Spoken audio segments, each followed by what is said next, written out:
My name is Dr. Kimberly Brown. I'm located in San Jose, California, and I am a specialist in perimenopause, menopause, and everything hormones. My interests are in helping women over age 35 live healthy, wonderful, long lives. So today I want to talk about one of the first symptoms of perimenopause is mood changes.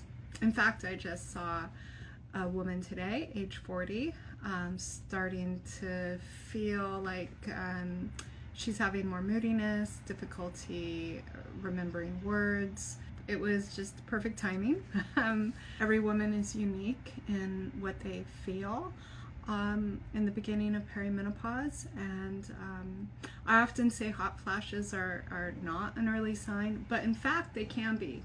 But in perimenopause they will occur oftentimes mid-cycle and around your period. So really look at those times where you start feeling a little hotter or getting night sweats. And then unfortunately there are some women who have hot flashes since they were young, and it's typically during these times. Today we're talking about anxiety and mood changes and some of the reasons behind it and some of the things we can do to alleviate those symptoms. I think in the last session I talked about a patient who had awful anxiety and had been diagnosed with panic disorder, and I always think of her because it was so frustrating for her to be diagnosed with a panic disorder when she never had any history of it. And it was complicated in her case because she'd had a hysterectomy, so she didn't know where her periods were. And oftentimes in perimenopause, one of the first signs are you're starting to get your regular periods. So we didn't have that with her. But when I asked her, does it feel cyclical? And she said, yes, there's times of the month I feel fine and other times of the month I feel awful. So for her, we used a low dose of progesterone. I don't use that in every perimenopausal woman. Oftentimes earlier in perimenopause, we can use some herbs and supplements to help with anxiety. But for her, I used a low dose progesterone because her panic and anxiety was very severe. And she improved. And she was actually able to go off of the anti-anxiety medication that had been given to her. By the way, never go off any medication without guidance from your doctor, especially with the antidepressants, the anti-anxiety medications. Your body gets dependent on them, and they need to be weaned. You need to be weaned off of them by a doctor who can instruct you on how to do so. But she did great, and continued seeing her through menopause. And because she had had a hysterectomy, she no longer needed, eventually started estrogen, but she didn't need progesterone anymore. We weaned her slowly off of it, and to this day she's just on estrogen because she does not have a uterus. That's a topic for another Instagram live. Anxiety, mood changes, they can be awful. PMS can get worse. And why this happens is that you get these changes in estrogen, progesterone, and testosterone, three major hormones. Sometimes women's estrogen can be really high, and I say the worst scenario is really high estrogen, really low progesterone, and it makes PMS awful.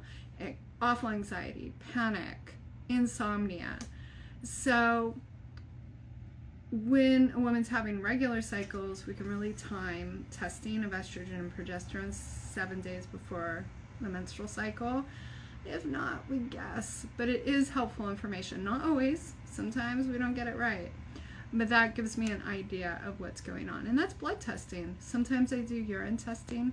That's through something called the Dutch test. Great test. So once I identify which hormones are off, estrogen dominance, low progesterone, combination of both, low testosterone, then I do these targeted therapies. And like I said, with perimenopausal women, we don't always use hormones. If I can use herbs, I prefer to do so. Some of the nutraceuticals I like to use in perimenopause for anxiety and insomnia would be GABA. In fact, progesterone crosses the blood-brain barrier, gets in here, and it binds to what we call GABA receptors to help us feel nice, relaxed, calm, and we fall asleep. L-theanine and B6 can use that for anxiety. Gotta be careful with B6, not everybody does well with it. Again, good to work with a doctor. And liver detox for PMS and anxiety. Again, work with a doctor if you're on any medications. You have to be careful with liver detox because anything that you're taking orally, your liver is involved. And taking herbs and supplements can actually either cause that medication to increase in your bloodstream or decrease. So work with your doctor.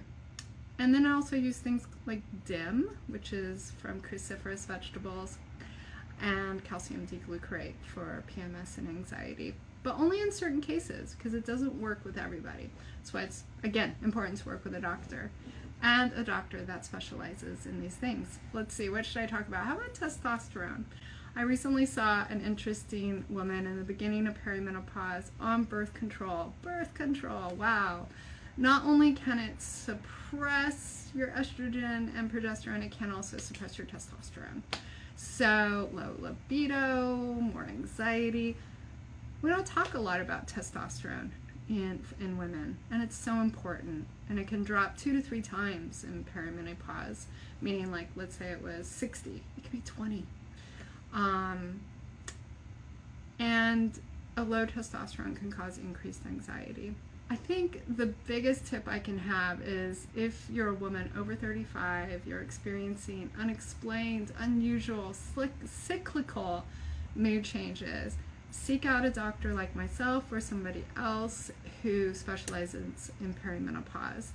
Also be really careful with following online advice because it's very general and it's not catered and individualized to you.